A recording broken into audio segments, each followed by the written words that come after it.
CareerBuilder is made for people who have that thing. You know, those superpowers that make you good at your job, the skills you bring to work. And CareerBuilder knows those skills make you right for other jobs too. Higher paying jobs with benefits. Jobs you never thought of trying. Are you a people person? Work from home as a customer service rep? Are you organized and like driving? Become a delivery driver. You have the skills it takes, and CareerBuilder.com has the jobs to get you hired fast. Visit CareerBuilder.com. Millions of Americans are getting back to work. CareerBuilder calls it the Great Rehire. And we want to help you get the best jobs before everyone else. CareerBuilder gives you the competitive edge to get the job you want, at the salary you want, with the benefits you want. We even send job alerts, so your perfect job lands right in your inbox. Go to CareerBuilder.com today, or get left with whatever jobs are left. Find your next job fast at CareerBuilder.com. Tailgating is back, and this football season, do it right. Pack up your coolers, grills, and a widescreen TV, and load them into a Ram, the truck brand redefining what a truck can be. Ram leads the pack in interior design, technology, and overall quality. In fact, J.D. Power just ranked Ram as the #1 brand in new vehicle quality in the entire automotive industry. Learn more about what Ram has to offer at ramtrucks.com. For 2021 J.D. Power award info, visit jdpower.com/awards. You are listening to the Dan Patrick Show on Fox Sports Radio. Made it to a Friday. The Traeger Grill's all fired up. Kielbasa. And we got chili. Let's go. Yes. It's fall. Football weather. Come on in. Stay a while. 877-3DP-SHOW. Email address dp@danpatrick.com. Twitter handle @DP-SHOW. We're in Boise. Fox Sports Boise 99.9, Boise's new home for sports, and the Dan Patrick Show. Fritzy said it couldn't be done, but we did it. I had my reservations. You were anti-Boise for a long time. I don't know. I was anti-Boise. I was on the fence. You encouraged me and convinced me that was a good place to be. And that, of course, program director Todd Kimmel, who came to his senses and realizes that you can take this show, and even though we have Fritzy, it's still a quality show. Still pretty good. Remember that weekend with Kimmel when we hit Vegas? Yeah, we still get. Oh no, that was Jimmy Kimmel. Oh, my bad. Yeah, not Todd Kimmel. But 99.9 Fox Sports Boise, glad to have you on board. Thank you for your support here. All right, we got a poll question, play of the day, stat of the day, all of that coming up. Some drama from last night with the Seahawks and the Rams. We'll look at their schedules upcoming because we don't know if Russ will be out of the lineup for the Seahawks. 877-3DP-SHOW, email address dp@danpatrick.com, Twitter handle @DP-SHOW, play of the day, stat of the day, poll question. All of that forthcoming. We'll check in with the Dodgers coming up in a little bit. Former NFL quarterback Brady Quinn, he will join us as well. One of the many great things about Russell Wilson is his durability. Never misses a start. Last night, injured his finger, had to watch from the sidelines as the Seahawks fell to the Rams. Backup quarterback Geno Smith came in. You probably didn't know Geno Smith was still in the league, but he did a pretty nice job. Seattle couldn't rely on that typical formula. Let's be conservative and then wait till the final 5 minutes and then let Russ cook late. Tough night all around for Seattle. They left points on the board in the first half. And you're facing a team that's got a lot of weapons. You know, when you think about the Rams, you have Cooper Kupp. You throw in Deshaun Jackson, Robert Woods. Henderson looks like he, is a good quality running back. And then you throw in Matthew Stafford as well. That's a formidable offense here. You got to take advantage of those opportunities when you get into the red zone, and they weren't able to do that. Wilson wasn't happy where this franchise was at the end of last season when he joined us a day after the Super Bowl, and he vented. And I've said before, even before all of this happened, I don't think Russ is going to be there next year, and I still don't think he's going to be there next year. But now the question is, what's Seattle do if he's out with a dislocated finger or if it's a fractured finger? I don't know what the official diagnosis is. But you start to look at this and go, okay, can they survive? Because you're in the NFC West and you got to survive these games. You have Pittsburgh coming up, I believe. You got Jacksonville and you have the Saints and then you have a bye week. Those are all winnable games. The question is, can you win 2 of those 3? Can you win all 3? Can you go into the bye week, buy yourself a little extra time? But even with Russell Wilson, I watch Seattle sometimes, and I really feel like Pete Carroll forgets that Russell Wilson is his quarterback. Because you're going, okay, 3rd and 2, let's run it right into Aaron Donald. 4th and 2, let's run it right into Aaron Donald. And look, I've admitted, I was a C student. I'm not that smart to understand, is this reverse psychology? You know what? Aaron Donald is not going to expect us running the football. Ha, ha, ha, ha. And then all of a sudden, Aaron Donald's there. He'll never expect us to do it again. This goes back to Seattle, Super Bowl, Patriots, down on the goal line. Everybody said Marshawn Lynch is getting the ball. And I thought, okay, give him the ball. If not, if you do have a pass, make it a run-pass option. That way, Russ runs out. Maybe he can run in. If he throws a pass, it's probably not going to get intercepted. They chose neither. And here we are again. And I still watch, and I just think that, we're going to look at Russell Wilson's years in Seattle. He's become a Hall of Fame quarterback. But I think you're going to look back and say that there's disappointment there, that they were not better or didn't surround him with a little bit more. I know that they are, they want the run. They're in love with the run, and then, let's play defense. Well, the defense right now is giving up historically bad numbers. In today's NFL, it's hard to lead with your defense. I mean, even the Rams have the 2 best players at their position on defense. And what did Sean McVay do? He upgraded at the quarterbacking position, added another wide receiver. Yes, they did lose a running back, but then they added a couple of running backs. It's about offense. You're going to need a stop here, 1 or 2 here in the regular season, postseason. And Seattle, it still feels like, and even though they got DK Metcalf and Tyler Lockett, sometimes the play calling drives me crazy. And I thought that happened again last night. But Seattle's got to survive this. I don't think they're a great team. At times, I think they can be very good. But you're already in trouble in the NFC West. What are the Rams, what's that look like the next few games? Feels like they have a user-friendly schedule. The Rams have a fantastic October. They play the Giants, they play the Lions, they play the Houston Texans, and then the Tennessee Titans early November. But then at San Francisco, Monday Night Football, November 15th, and then a bye week. Yeah, and I'm looking at what the Seahawks have, because after the bye week, they have Green Bay, they have Arizona, Washington, San Francisco. It's not easy. You're trying to get 11 wins in that division, and it's not going to be easy because Arizona right now has a pretty good head start on you. I don't know how good San Francisco is. And if you have a different quarterback than Jimmy Garoppolo, is that going to be an improvement? I don't know. I think we all want to see the new guy, Trey Lance, and this creates a different style of offense here. But your goal is to make the playoffs. Who gives you the better chance of making the playoffs? Arizona looks like they're legit right now. The Rams, we know, are. I don't think Seattle is. And they could still be on the periphery of making the playoffs. But I don't think that you look at them as a formidable team. I didn't even before last night.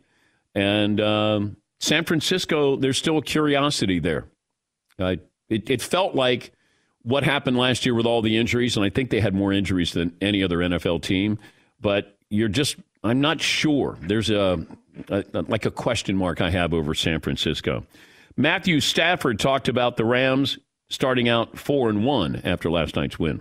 The fun thing is being 4-1 and knowing that, our best game of football hasn't been played yet. There's a lot of things that we can clean up. I can clean up. I know we can as an entire team. So nothing's easy in this league. You earn every single one you get, especially going on the road against a really good football team like Seattle, in a hostile environment. So I'm happy to be where we are. I know there's a lot of work to be done and a lot of football left to be played. Here's Pete Carroll on Russell Wilson. What was the determining factor that pulled him? He wasn't able to hold on to the football the way he needed to throw it, because we were going to throw the ball and we had to throw it all over the place. And we didn't know, what he would be able to do when he was just unsure. And, I trust him that, if he could have, he would have. Pain and an injury are two different things. Because if you can't grip the football, he might not be in pain. And I don't know the severity of the injury. But I've had a dislocated finger on my right hand, my shooting hand, and it's still screwed up to this day. But there's no pain there. And that's what I wonder about with Russ. Is there pain? They can take care of the pain in the NFL. But will it affect his performance? Pitchers will get blisters. It doesn't hurt. It's just you can't grip the baseball. And then you'll see them. Nolan Ryan famously had blisters all the time. Josh Beckett, pitched for the Marlins, had this. But I don't know if this is something that keeps Russ out because it's going to be hard to grip the football. All right, McLovin, what kind of poll question do you have? This may sound mean, but is it time for the Seattle Seahawks to rebuild? Yes or no? Their defense is on a historically bad pace for most yards allowed, Florio just tweeted. Okay, but if you're rebuilding, then are you rebuilding starting at the quarterbacking position? That's what I was wondering. I don't know what direction this franchise is going in. When you go back to the interview that Russ did after the Super Bowl, I think Russ wanted out. I don't think he liked what he saw. I think he was fed up of getting sacked an average of 48 times a season. And it always felt like, hey, Russ, we play this way, and then at the very end, we need you to pull a rabbit out of a hat. And I think at some point, Russ probably is saying, why do I have to do this every year? And I don't have any inside information on that other than when he came on and then a source said, this is a really serious deal. And it still goes back to what the impact Tom Brady has had on the NFL is going to have reverberations for decades. I mean, yes, he's the GOAT. He might have a bigger impact on the sport because he has empowered quarterbacks to have a voice. Because after you had Patrick Mahomes and you had Russell Wilson in the building at that Super Bowl, Mahomes playing in it, and looks over and there's Tom Brady saying, I want Antonio Brown, I want Gronk here, I'm having fun, I want to have more of a say-so here. That's why Russ said what he said on the show, because no one listened to him. Aaron Rodgers wanted to be listened to.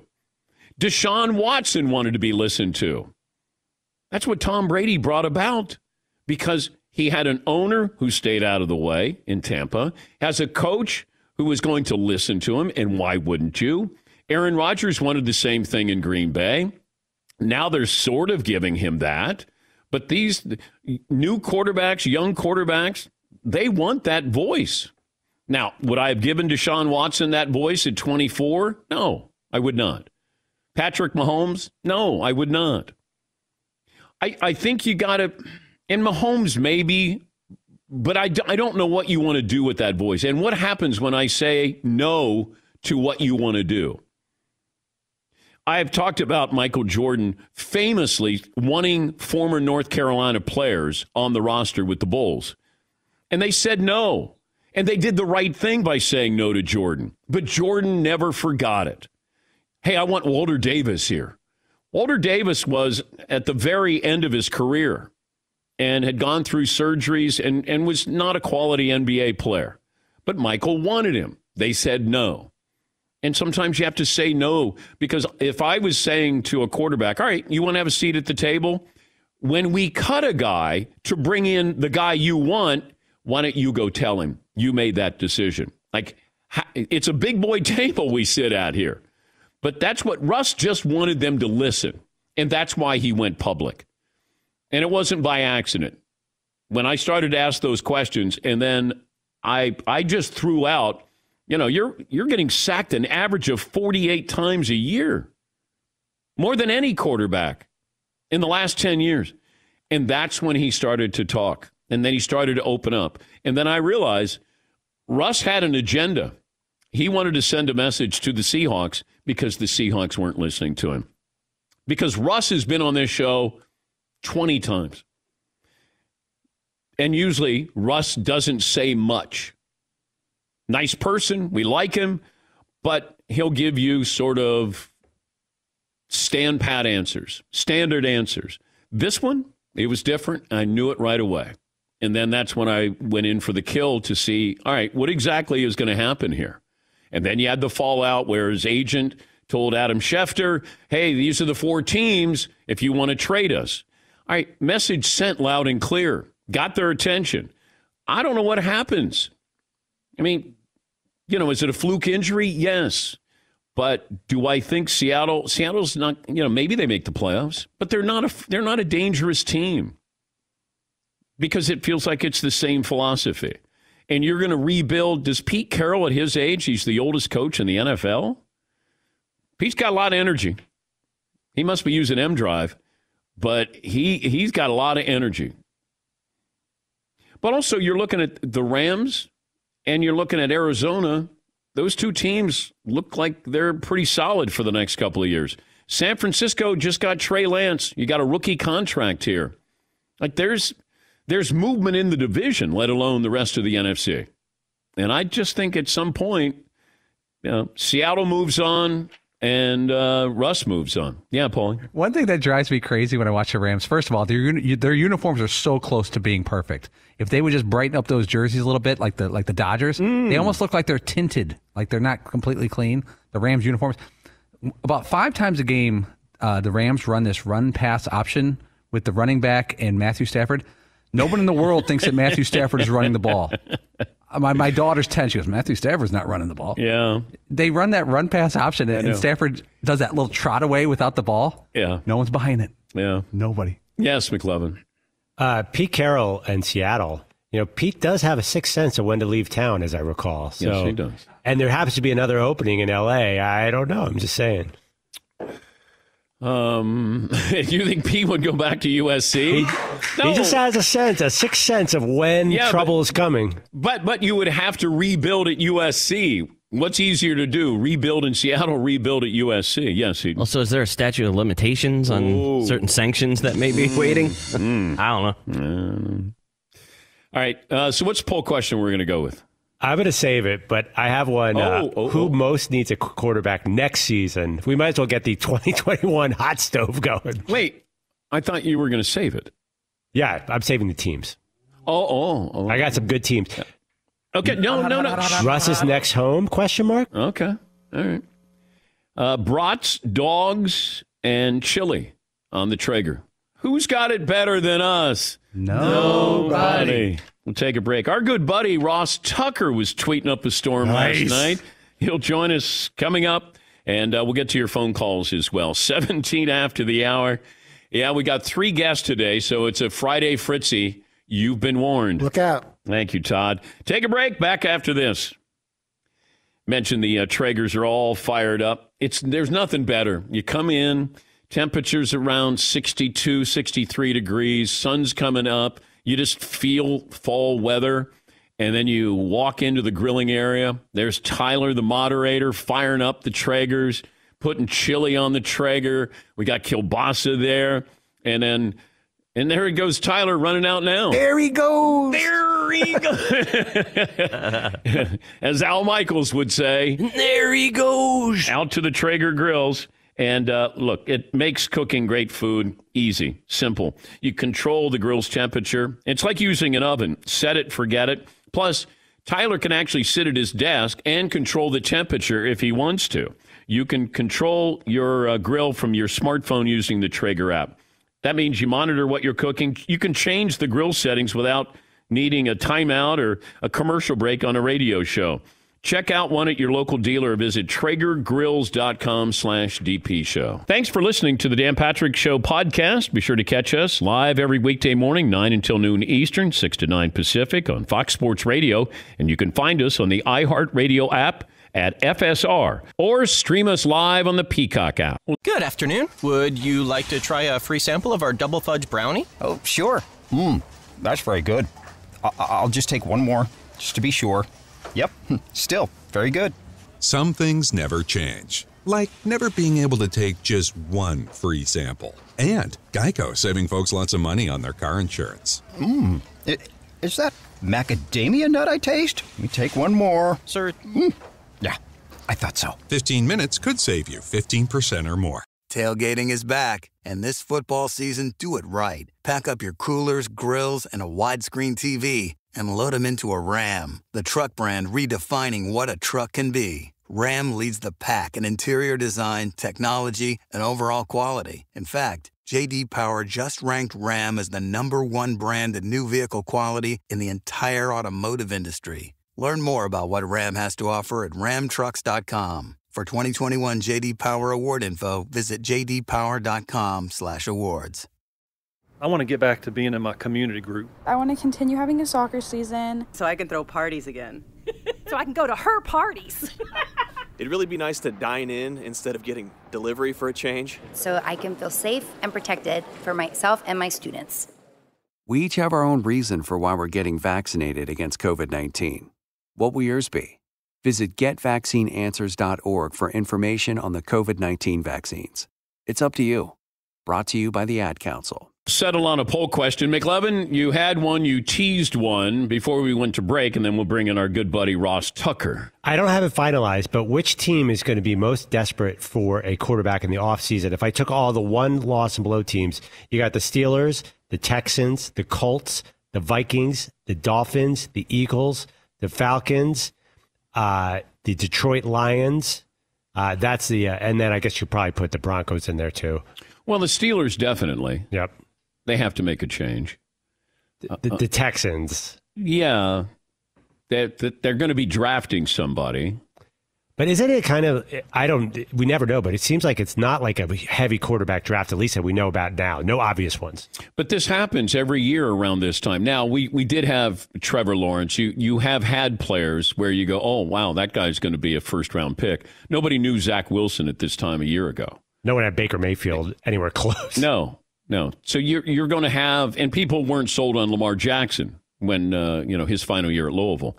But looking at the landscape of quarterbacks, I don't see somebody who is transformational where you go, hey, I'm Urban Meyer. That's worth coming out of retirement to coach Trevor Lawrence. I don't think you're going to have that this upcoming season. So the Texans are going to have the number one pick probably, but I don't think you're finding your savior there. Depends on what you get in return when you trade Deshaun Watson. Yeah, McLevin. And or Aaron Rodgers, Deshaun Watson, and maybe you mentioned Russell Wilson in this play. I don't think Russ is there next year. Just don't. But I felt that before the season started. Ross Tucker, host of the Ross Tucker Football Podcast, works for CBS Westwood One. You can download the Ross Tucker Football Podcast. Also follow him on Twitter at Ross Tucker NFL. And Ross joins us on the program. What's your takeaway from last night's Rams win over Seattle? Oh, geez. I got a bunch, Dan, both on and off the field, I guess. I'm kind of with you on the Russell Wilson thing. I mean, the first two times they had the ball, Dan, they punted on 4th and 2.5 from the Rams 43. And then they had the ball on the 31-yard line, and it was 3rd and 2. They run it looked to me like a zone read, but Russell Wilson just handed it to DJ Dallas, so I guess he couldn't pull it. He gets tackled for no gain. Then 4th down, they run Alex Collins right at Aaron Donald, gets stoned. I literally tweeted, Dan, are the Seahawks aware that Russell Wilson is their quarterback? Like, someone should probably tell them. And it's funny because I got a bunch of replies from people saying, that's why he doesn't want to be there. That's why he's not going to be there. If you just watch those first two series, and I know Russell watches the show or listens, so he's probably watching right now. Russell, you got to go somewhere else, dude. You can't be somewhere where the first two drives of the game, they punt from the 43 and then run it on 3rd and 4th down when you're their quarterback, dude. What do you take away if you're the Rams? The one thing I guess I take away, obviously I think Stafford is certainly helping them from what they had last year in Goff. Their defense isn't playing as well. They lost Brandon Staley, Dan. I guess it's kind of, what are you going to do? But they lose Brandon Staley to the Chargers. That was a legit brain drain right there. I mean, they had the best defense in football, certainly one of the 2 or 3 best last year. They're not nearly as good this year. Now, they did lose some guys. The Browns picked off a couple of their defensive backs, like Johnson and Hill. So they did lose some guys. But they're also using Jalen Ramsey a lot differently. They're putting him in the nickel a lot, in the slot to cover, the slot receivers. And whatever they're doing, it has not been as effective. And frankly, they were fortunate the way last night went. Even at the end of the first half, Russell throws a touchdown pass. there's a ticky-tack holding penalty, which, by the way, Dan, is my other takeaway from last night's game. Two things. Number one, clock mismanagement is an absolute epidemic in the NFL. I am shocked how often these guys screw up the clock, number one. Number two, even just that last drive, a very questionable roughing the passer penalty on Aaron Donald, followed by a questionable holding penalty on Dwayne Brown that I don't think it was a hold. It was ticky-tack on a touchdown pass. Like, I know, Dan, that if you were the commissioner or if Roger Goodell called you, you would say to him, Roger, why don't we, if we're not sure, not throw the flag? Like, why are we throwing flags on questionable calls? Nobody wants that. Nobody asked for that, Dan. It drives me bananas. They're trying to protect themselves. They don't want to be second-guessed. That way, hey, when in doubt, throw the flag. It should be the opposite. It should be when in doubt, don't throw the flag. All of us can live with if they let him play a little bit more. Okay, well, Aaron Donald, he got up to his neck area, but that was not much. Or Dwayne Brown, okay, I can't, but let him play. I mean, there's too many flags. It's very, very annoying. And for some reason, Dan, you know how many ineligible man downfield calls they've had this year? And I'm on all those meetings before the season where they tell you they never said that was a point of emphasis. They never said that. The Eagles have been called for it 4 times already. 2 of them touchdowns. You're shot out of a cannon this morning. Dude, I get up at 4:30. I have way too much iced tea because I don't like the flavor of coffee. So I have like pure leaf iced tea for like 3/4 of it.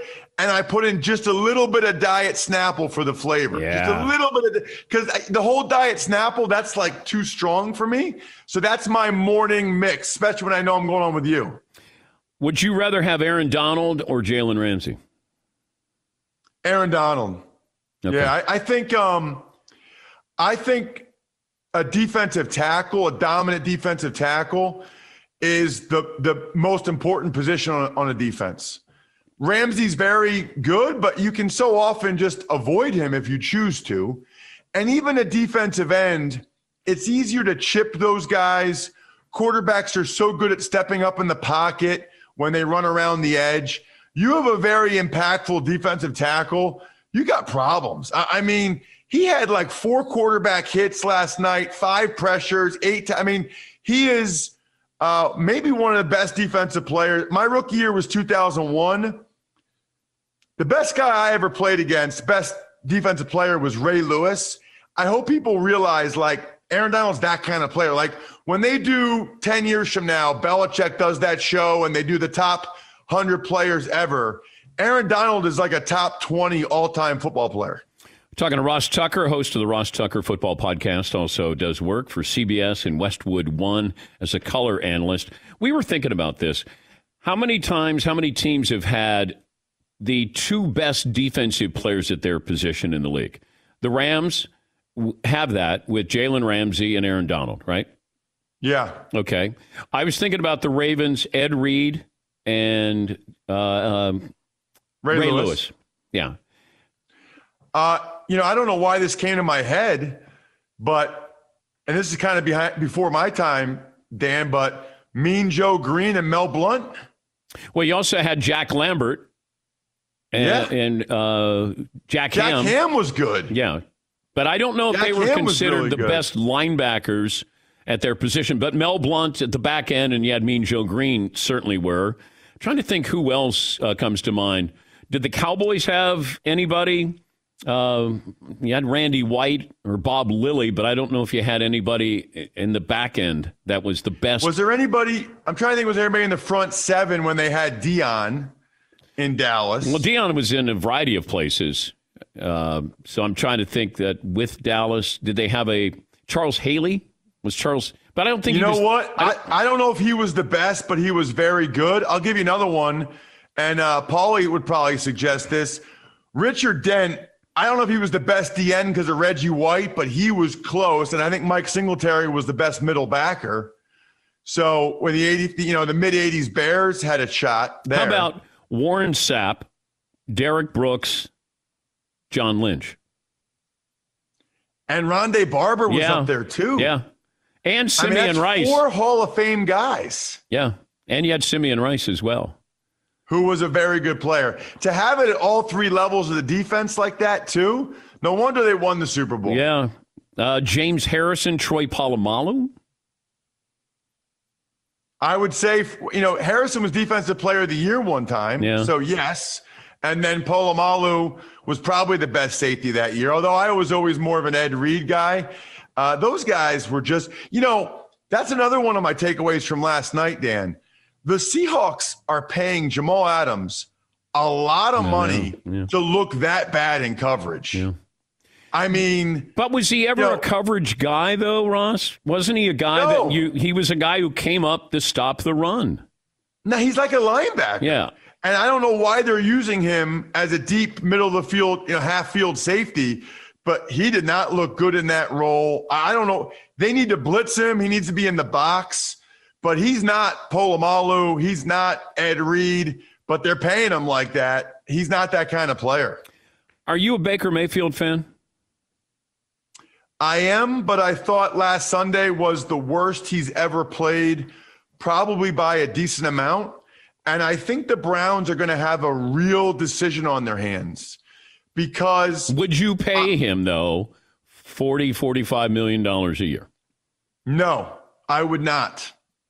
And it's weird because I think the guys like him. I think he's a leader. I think he's a good quarterback. I think he's a top 20 quarterback, but he's at the bottom end of the top 20. He's not even probably top 15. Yeah. And I think the realistic portion of this, the reality is that I think there's a lot of quarterbacks that can do what he did. They have the best O-line in the NFL. They have the best run game. Stefanski's a terrific coach. I think there are quarterbacks 20 through 27 in the NFL that could put up very good numbers and win with Baker Mayfield, and you could pay them a lot less. I just don't know why there's not middle ground. Why is it the next quarterback who comes up is going to make at least $40 million? Because if I'm the Browns, I don't want to spend that kind of money. Can I do 3 years for $30 million or 3 years for $28 million, something like that? Why is it you're either cut or you get the top end money? You know what's funny about that, Dan? Nobody else would give him that money, right? Like, who is the team that's saying, you know what we need to do if he becomes a free agent? We got to get Baker Mayfield for $40 million a year. I just don't think there's any other. What happens is you're winning and you have a guy you can win with, and teams get so afraid of not having a winning quarterback, a top 20 quarterback, that I think they panic and they pay them because other teams aren't going to pay Baker $40 million. They're going to say, we'll draft the next guy, or we'll take a retread project like a Sam Darnold or, a guy that flames out with his first team. No one's going to pay Baker Mayfield top dollar. So if I'm the Browns, I'm not either. Have a great weekend. Always great to talk to you. Settle down a little bit, all right?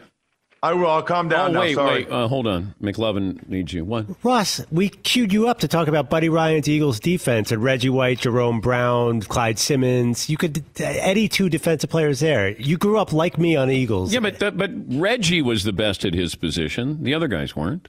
I think you could have made an argument for Jerome Brown a couple of those years. Clyde Simmons, McLovin, how are you going to say Clyde Simmons when he plays the same position as Reggie White? All right, fine. There's no logic there. Hey, this show needs more Eagles love. I've been saying that, Ross. You got to help me here. I'm on an island. Are you all in on Penn State versus Iowa this weekend? Oh, dude, it's going to be an awesome game. You know what's weird, Dan? For number 3 against number 4, I feel like it's not getting that much hype. It's not.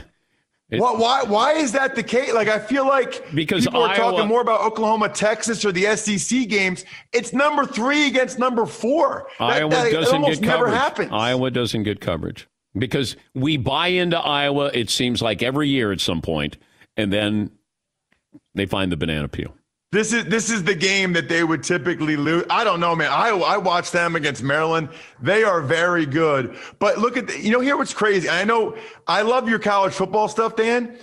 There are 5 teams at least in the Big Ten East that are better than the second best team in the Big Ten West.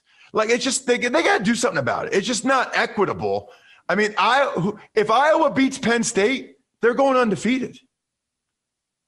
Did Penn State recruit you? You know what? I got 2 handwritten letters from Jerry Sandusky. Ooh.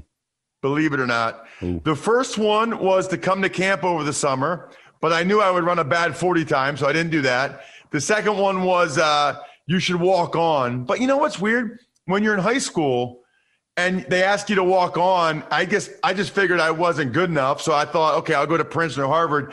And then my rookie year with Washington, all the Penn State guys were telling me I would have started 3 years. I would have been like their best O-lineman. I grew up an hour and a half from there. I had season tickets. I was like, la, la, la, la, I can't hear you. I can't hear you. Like that was my wife still gets mad because I still would have loved it. She's like, you went to the best school in the country. I'm like, I know, but I could have played at Penn State. Yeah. And what your career could have been. You know, it's funny you say that, Dan.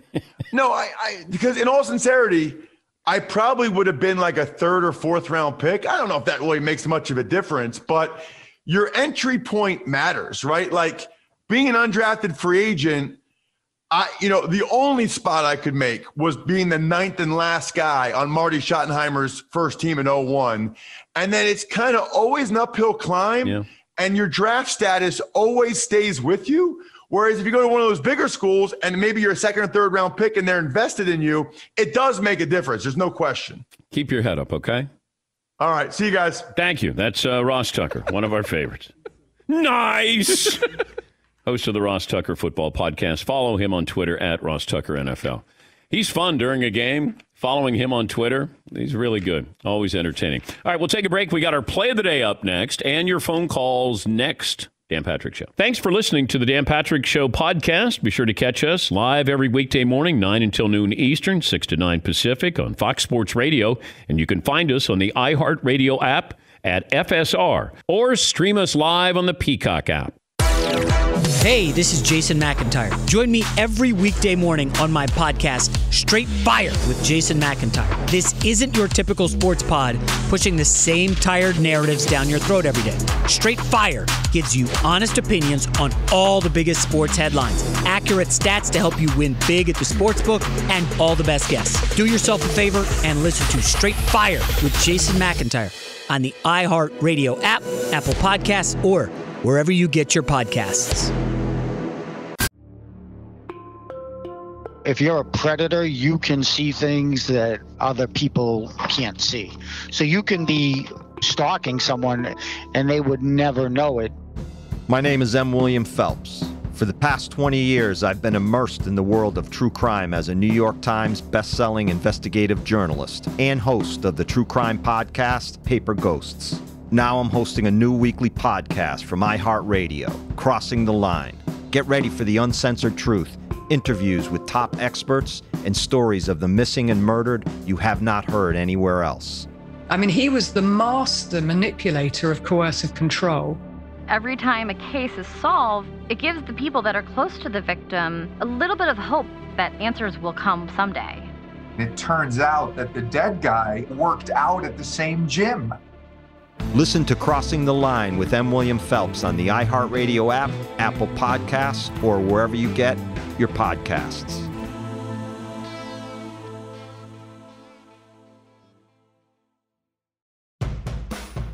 My name is Kristen Nobles, and I am the host of a new podcast called Close to the Chest with Kristen and Christine.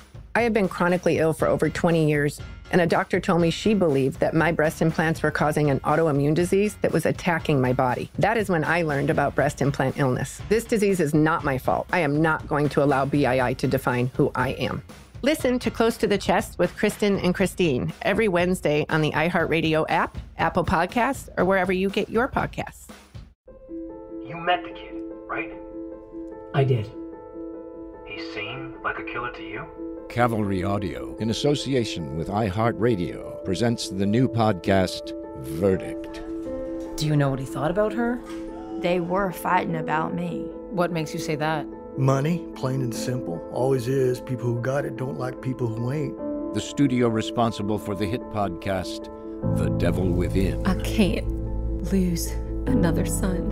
You want to know if I think he done it? You people need to quit trying to dig up dirt on innocent people. I can't but close my eyes and not see their faces. Comes a gripping new investigative drama series. I pray for him every day. All I can do is hope he finds his way home. You are not a killer. Verdict premieres October 19th. Listen on the iHeartRadio app, on Apple Podcasts, or wherever you get your podcasts. Oh my God! The play of the day. Runner left side, got it! They're gonna play it and play it. This is the play of the day. Check this out. Swing and a drive.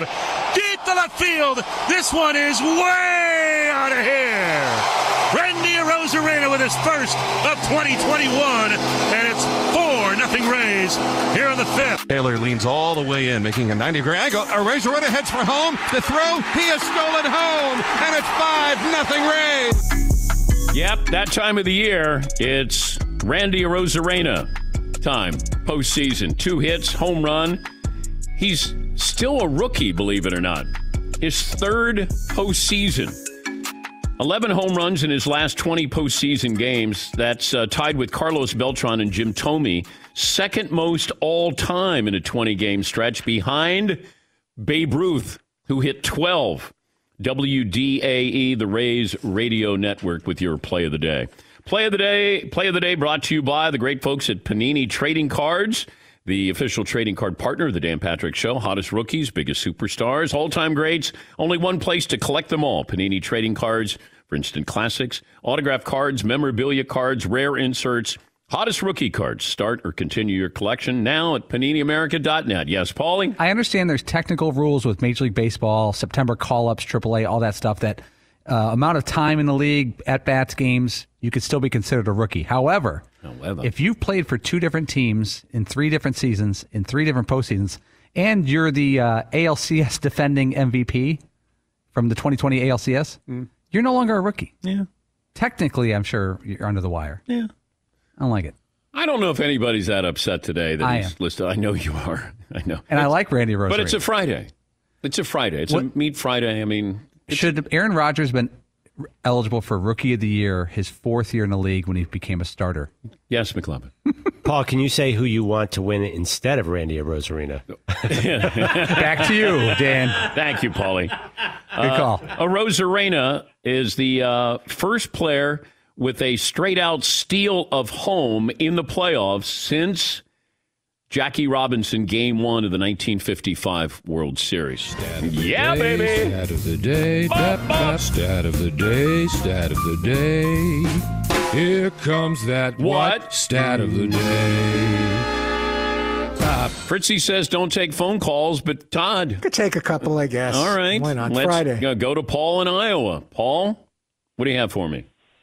Hey, guys. Well, Dan, you're right. Iowa doesn't get a lot of talk on the national stage, but part of that is because last time they were 12-0, they lost the Big Ten title game, and they got smoked by Christian McCaffrey in the Rose Bowl. Okay. Earlier this week, you guys were talking about NFTs of the show. I'd like to make a bid on McLovin falling out of his chair as well. But the reason I called today, while you guys get that put together, is with Urban Meyer seeming like he's going to weather the storm in Jacksonville, what are the chances, or would it be a good idea for Trevor Lawrence to kind of use this as a get-out-of-jail-free card? He has a large following as a faith-based role model in that part of the country where he's from, so why doesn't he say, I can't get along with the coach, I don't agree with them, it's a bad team, I want out this offseason? I think it's a little early in the game for something like that, and I don't know if Trevor Lawrence is going to be a great soldier here and just, hey, you know what, plow ahead, try to get through this. I mean, that's all you're trying to do if you're Jacksonville and Urban Meyer. You just want to get to this next game. Hopefully you win the game, and then you go to London after that, and then I think you have a bye week after that. But you're just trying to survive here. And Trevor Lawrence has enough going on the field that he needs to worry about, let alone what's happening with Urban Meyer. And understand this. Kids in college play for the coach, or more likely to play for the coach, because that coach really holds your future in his hands. Players in the NFL, they don't play for the coach. It's rare. They're professionals. You're maybe playing for the GM because he can hold your future in his hands. He can dictate if you're going to get a contract extension. When you're in college, you're loyal to that coach. You don't hear anybody speaking out about a coach. It's really rare. In the NFL, these guys, do they really care what happened to Urban Meyer in a bar in Columbus, Ohio? No, I don't think they do. I mean, hey, you're here, you're our coach, okay. Now, they might care because it's like, well, how are you or who are you to discipline us, given, your carelessness? I mean, I guess. I just don't think these players get caught up in that. Do they have respect? I guess. You know what respect is? When you win, then you have respect for your coach. And it might be a little bit more tolerable if you're 3-1, believe it or not. But you're 0-4, and I don't know if those players are going, we don't respect him. I don't know if they did respect him. I mean, this just isn't a big deal, I don't think, to these players. It is to everybody else, and I understand that. But I think in that locker room, either they respect him already or they don't. I don't think this tips the scales one way or another. Steve in Australia joins us. Good morning, Steve. G'day, DP. 160 centimetres, 72 kilograms. All right. Unfortunately, over here in the South Hemisphere, mate, we don't get peacock. So, unfortunately, I've had to settle for the mothership. And the majority of the crew have agreed that saying that Baker Mayfield justifies the number one pick. And my debate with that one is, how can you sort of have a top 5 defense and a top 5 run game and then justify a number one pick as a QB? Well, I don't know if people look at Baker Mayfield as he was worthy of that number 1 overall pick. I think they like that he's got moxie. Like, he's not afraid. He's a miniature Brett Favre. He's got personality. He's dynamic when he gets in the room. And I think that he sold himself to the Cleveland Browns because he comes in, he's got swagger. It's just, I don't think that he's a top 15 quarterback, maybe top 20 quarterback right now. Now he's got the injury. Now you're going to play a game, against the Chargers where you're probably going to have to run the football. But he's on a really good team. And he's doing these commercials. Like, it adds value, it feels like, to him. It kind of increases his awareness. Same with Dak Prescott. Dak was doing all those commercials, and it felt like he was better, more important. And, now this year, he certainly played well. But you see Baker doing all those commercials, and then you just assume, well, gosh, what am I missing here? Everybody loves Baker Mayfield. I would not be giving him $45 million a year. I just wouldn't. Yeah, Paul. But it does feel like he could have a career like Troy Aikman, where he has a very good defense, a great running game, and he's not asked to do a ton and can win a couple titles. They have really talented team. Mm-hmm. Troy Aikman, believe me, first ballot Hall of Famer, all that stuff. But if you look at it, he only threw over 20 touchdowns once. He wasn't asked to do that much. Yeah. But he had Michael Irvin, who's a Hall of Famer, and he had Emmett, who's a Hall of Famer, and he had a great coach in Jimmy Johnson, a great defense. Yeah, it's a little bit different there. Yeah, McLovin. Yeah, Troy had a way of hitting a pass in the fourth quarter against my Eagles. He was very clutch, too. I don't know if Baker's shown that yet. But in his first couple of years, you didn't see that because they weren't a very good team. But then, Jimmy Johnson did an unbelievable job building the Cowboys, and Troy knew what his role was. And he kept his ego in check, where it's like, hey, I want to throw the ball. I'm just as good as Montana or Elway. Check in with the Dodgers coming up a little bit later on. Phone calls, get to those as well. 1 hour in the books, 2 more to go. Oh, there's one more item before we close out hour one. M-Drive. You want to compete with the younger guys? Try the everyday supplement for driven guys who refuse to let age slow them down. Packed with clinically tested ingredients, M-Drive supports healthy testosterone levels while helping maintain lean muscle and giving you the energy to fight back against aging so you can compete every single day. You can find M-Drive at Walgreens, Rite Aid, and Vitamin Shop, or go to mdrivedan.com. You have it delivered right to your door, and they offer free shipping, 60-day money-back guarantee. So give it a try. Nothing to lose. We're all getting older. Doesn't mean we don't have to act that way. You can keep up with the younger guys, show them a thing or two. M-Drive gives your body the T-support it needs to compete and win. M-Drive's not for everyone. It's for the driven. Visit mdrivedan.com for more strength, energy, T-support to fuel your daily drive. Or go to Walgreens, Rite Aid, or Vitamin Shop. Don't let age beat you. mdrivedan.com. My name is Kristen Nobles, and I am the host of a new podcast called Close to the Chest with Kristen and Christine. I have been chronically ill for over 20 years, and a doctor told me she believed that my breast implants were causing an autoimmune disease that was attacking my body. That is when I learned about breast implant illness. This disease is not my fault. I am not going to allow BII to define who I am. Listen to Close to the Chest with Kristen and Christine every Wednesday on the iHeartRadio app, Apple Podcasts, or wherever you get your podcasts. Hi, I'm Jen Kirkman, host of the Anxiety Bites podcast. Take a weekly deep dive into anxiety as I share stories from my decades of anxiety disorders and recovery, as well as candid and down-to-earth interviews with esteemed experts in the field of anxiety who are here to help us all have our anxiety bite less. Subscribe on the iHeartRadio app, Apple Podcasts, or wherever you listen to your favorite podcasts. The NFL created Crucial Catch because early cancer detection can save lives. At the height of the COVID-19 pandemic, some cancer screenings declined by 90%. Now, doctors are diagnosing later-stage cancers, which could have been detected sooner. Don't wait. Remind a loved one and talk to your doctor about getting screened. It takes all of us to intercept cancer. Visit NFL.com/crucialcatch to learn more.